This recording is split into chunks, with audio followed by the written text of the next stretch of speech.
Hello दोस्तों, क्या हाल चाल है आपके। मैं हूं आपका होस्ट एंड दोस्त अंकित, आपके सामने फिर दोबारा हाजिर। डे 3 का रिव्यू लेकर India versus England fifth test जो चल रहा है उसका डे 3 भाई कल ख़त्म हो गया। डे 3 के दिन कोई बारिश नहीं आई, जैसा कि पहले दिन और दूसरे दिन आई थी, पर डे 3 पर कोई बारिश नहीं आई। अच्छा दिन था बैटिंग करने के लिए, धूप निकली हुई थी। और यहाँ पर जब दिन की शुरुआत होती है तो आकाशदीप और जायसवाल बल्लेबाजी करने के लिए आए थे। और फिर लंच से थोड़ी सी पहले 15-20 मिनट पहले विकेट गिरता है आकाशदीप का। और आकाशदीप ने क्या ही क्या ही बढ़िया बल्लेबाजी करी, क्या ही बढ़िया बल्लेबाजी करी है आकाशदीप ने भाई साहब। मज़ा आ गया भाई, मज़ा आ गया आकाशदीप की बल्लेबाजी देख के। 66 रन बनाए। एक टाइम पर तो लगा था 50 करने के बाद की सेंचुरी मार देगा बिहारी लड़का, पर कोई नहीं। 66 रन बनाए, बहुत अच्छे रन बनाए, महत्वपूर्ण इम्पोर्टेंट 66 रन बनाए। और यशस्वी जायसवाल के बाद जायसवाल के साथ फिर बल्लेबाजी करने के लिए आए शुभमन गिल। फिर होता है लंच होने के बाद जब मैच स्टार्ट होता है तो शुभमन गिल का विकेट गिर जाता है जल्दी। शुभमन गिल रन नहीं बना पाते हैं, रिव्यू भी वेस्ट कर देते हैं एक। और फिर क्या करते हैं कि फिर जायसवाल का शतक होता है। शतक होने के बाद करुण नायर आते हैं। करुण नायर भी, उनके उंगली पे चोट लग जाती है, बॉल लग जाती है, तो वो भी सही से नहीं खेल पाते और वो भी जल्दी ही आउट हो जाते हैं। उसके बाद आते हैं जडेजा। जडेजा ने बड़ी अच्छी बल्लेबाजी करी, अच्छे शॉट भी खेले, मतलब कि तेज़ी से रन बनाए, मतलब कि ठीक रन में, ज़्यादा डिफेंस नहीं गए और उन्होंने अच्छे रन बनाए। और साथ में जायसवाल भी खेल रहे थे अपने शतक के लिए, तो उस शतक से। और फिर विकेट गिरता है यहाँ पर यशस्वी जायसवाल का 118 रनों पर कट मारने की कोशिश, और वो थर्ड मैन पर कैच पकड़ लिए गए। और उसके बाद जडेजा और वाशिंगटन सुंदर, ध्रुव जुरैल आते हैं। ध्रुव जुरैल भी बड़ी अच्छी बल्लेबाजी करते हैं और तेज़ी से स्कोर बनाते हैं, तेज़ी से रन बनाते हैं। और ये टी तक जडेजा और ध्रुव जुरैल खड़े रहते हैं।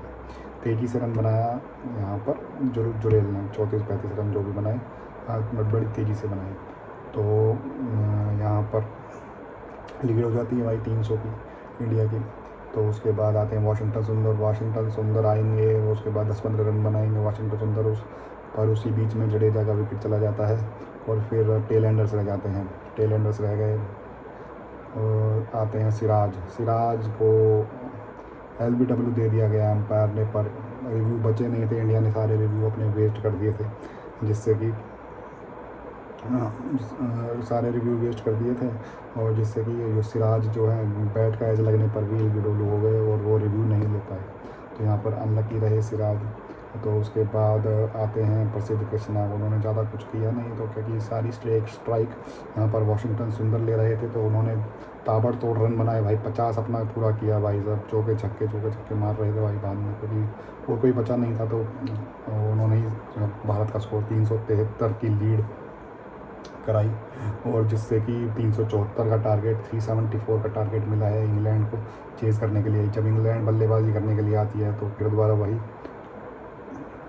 यहाँ पर अच्छी फील्डिंग सेट करी हुई थी पहले ही, कोहली और बेन डकेट के लिए पहले ही लॉन्ग कवर पर फील्डर भेज दिया गया था, जिससे कि वो ज़्यादा बाउंड्री ना बना पाए और सिंगल में ही काम चले, रन का फ्लो ऑफ रन को स्टॉप करें थोड़ा। तो इसीलिए पहले ही उसको फील्ड को मतलब कि एक फील्डर बाहर रख दिया गया था। और फिर उसके बाद आखिरी ओवर में सिराज बॉलिंग कर रहे थे, तो उन्होंने एक बढ़िया सा सटीक यॉर्कर ऑफ स्टंप पर, क्या ही सटीक यॉर्कर मारा, जिससे कि भारत को पहली सफलता मिली तीसरे दिन। नहीं तो 50 रन पे 0 होता और 10 की 10 विकेट बचती इंग्लैंड के लिए आज के दिन डे 4 पर, और वो चेज़ कर सकती थी। 324 रन बनाने हैं भाई। आज का दिन देखना होगा कि आज का दिन क्या लेके आता है, कौन जीतता है, इंडिया जीतेगा या इंग्लैंड जीतेगा। ड्रॉ का तो सवाल ही नहीं है, या तो इंग्लैंड है या इंडिया है या फिर टाई होगा। इन तीनों में से कोई रिजल्ट आ सकता है, चौथा तो ड्रॉ तो होगा ही नहीं। तो देखते हैं भाई, 324 रन चाहिए इंग्लैंड को जीतने के लिए और इंडिया को चाहिए 9 विकेट। तो सबसे पहले क्या होगा, सबसे पहले तो अभी ये होगा कि आप लाइक कर दीजिए वीडियो को, सब्सक्राइब कर देना चैनल नहीं किया हो तो, और कमेंट में बताना कि क्या होगा। चलिए टाटा बाय बाय।